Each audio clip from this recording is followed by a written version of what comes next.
search efforts and rescue efforts kind of fall underneath my responsibility, and I work for Captain Green, the sector commander. Our efforts since we got notified yesterday of Kenneth's overdue, I guess he was supposed to be due back on the 10th, have been concentrated on the primary areas that his daughter, Melissa, has been giving us, as well as her husband. Right. And trying to work through a couple of other Good Samaritans who had seen him, but was long ago on the 6th of November. So we have positive identification of where he was on the 6th. And we now have searched the 3 primary areas and the shoreline in those areas of where we thought he should be, according to that. Where was he seen on the 6th? He was in Madden Bay, which is, if you have a map, are you familiar with that area? Not very, but I will look it up after we end this call. Madison Bay? Madden, M-A-D-A-N. M-A-D-A-N, okay. Yep.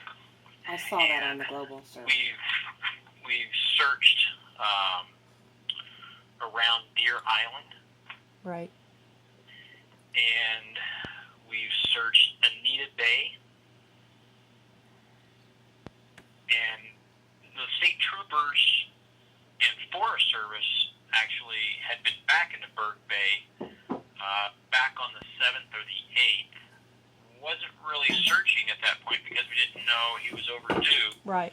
But didn't see anybody back there.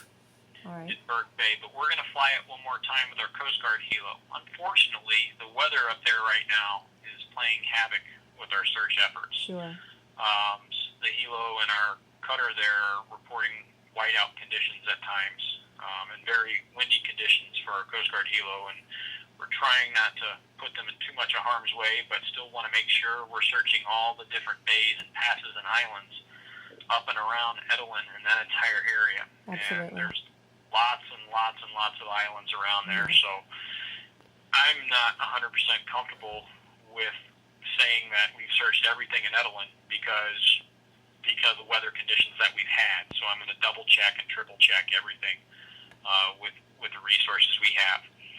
Now, we've launched another Coast Guard helo moments ago from Sitka, second one to search Sumner Strait in Duncan Canal. Just on the off chance, helo went west from Wrangell and not south. Okay. And may have been fishing up there. And those areas are very notorious for not having cell coverage, specifically up in Duncan Canal. And hopefully somebody relayed to you that we got confirmation from the cell phone service that he tried to make a phone call yesterday morning. Okay, we weren't sure. Apparently, that phone call was not on the phone log from Verizon. Okay. So, are you saying that was a ping where he tried and was unsuccessful on? Correct. Okay. And I thought it was GCI, but I'll double check my notes and with our watch here that we called the main switchboard for the cell service, and they reported to us yesterday that he did try to make 3 phone calls unsuccessfully yesterday morning around 7:30 and 8 o'clock. And were they all to the same number or different numbers? 2 of them, one was to Melissa's cell phone number, and the other one was to a phone number that was very close to Melissa's, probably 1 or 2 digits off. So he may have been trying to dial Melissa once or twice again, but just hit the wrong key. But it was to somebody over in Sitka at some random office building. Okay. So it went to somebody who wasn't familiar with Kenneth or his vessel. So Right. we think he was trying to dial Melissa, but he did try and dial the phone 3 different times yesterday morning. All right. So we're looking to that as good news, that he's in an area of bad cell coverage and that he's probably either anchored up somewhere and he's unable to get out, probably due to machinery issues with his engines, and he's unable to get out. Right. It may help you to know that when we were there last month, he had an issue with an engine. He lost his left transmission. Okay. He did have lost transmission. Yes. Yes, the fluid had leaked out during the night while we were asleep and was drained, and so we were running on one back to That was port. the starboard or the right side. You were running on the right engine. That's correct. Okay. All right. Did he have any problems with that right engine at all while you guys were fishing with him? No, sir. But another factor that I don't know if anyone's discussed with you is that he is recovering from a brain tumor. It was briefly mentioned to me that he had some health issues, Okay. history there. Is he on medication? He's on a lot of medication, and he's also a little unstable on his feet. And he had actually built handholds throughout the exterior of the boat so that he would have access to going and letting down the anchor and things like that with something to hold on to. Okay. Just taking some notes here. He's on antidepressants too. My mother He's on said, yes, my mother said he's on antidepressants. Okay. Does he live on board his boat all the time? Or Yes, sir, he does. Yes. Reside and wrangle and just lives on his boat when he's underway? Yes. Correct. He lives on his boat 100% of the time. 100% of the time? Yes. Correct.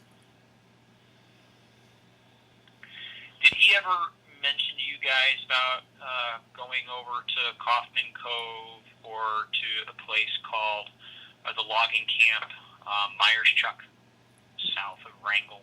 Does not sound familiar. Does not sound familiar? Okay.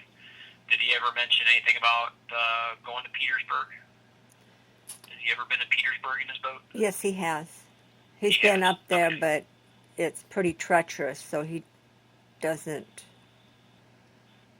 normally do that. No, he said there were some places he would like to go. One place he mentioned to us was a cove that was difficult to get in and out of. He said sailboaters try it and they wreck, and so he even though he would want to do that, he would not try that in his boat.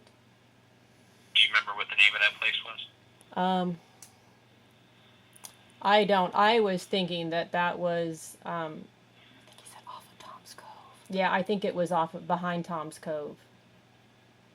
Behind Tom's Cove? Right, because we anchored up in Tom's Cove and fished for halibut, and we could see he was pointing off the deck to where he said that the sailboats would try to go and would wreck, and that he would love to go back in there, but wasn't able to get so back in the there. vicinity, you could actually see it from where you were fishing for halibut? Correct. Yeah, Lots Okay. of rocks.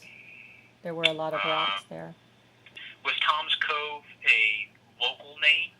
Yeah. No, that's the guy's Local name. Or was it No. on a map chart? This is what I think. I think Tom is a friend of his, and when Okay. he's saying Tom's Cove, we're in Tom's Cove. That's his buddy Tom. His buddy Gotcha. actually, he called his buddy on the CB while we were in the cove, and his buddy and another friend hopped in the boat and came out to our boat and got my brother, and he spent a few hours with them at their place there.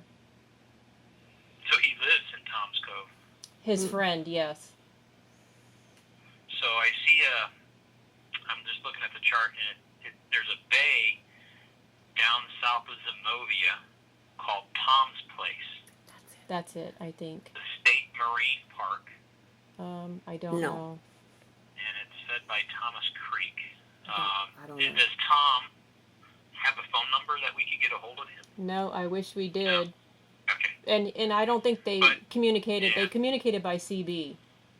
That actually looks like Madden Cove, All right. where Tom's Place is. I'm looking at a chart, Yeah. and they look very familiar. So I'm going to go double check that. And it was close to an area where he said there was a dentist that was building, or a doctor that was building a His home. doctor. His doctor was building a home. My brother has an excavator and talked about going and bringing the barge out to the cove Yeah. and helping him build access to his property from the cove.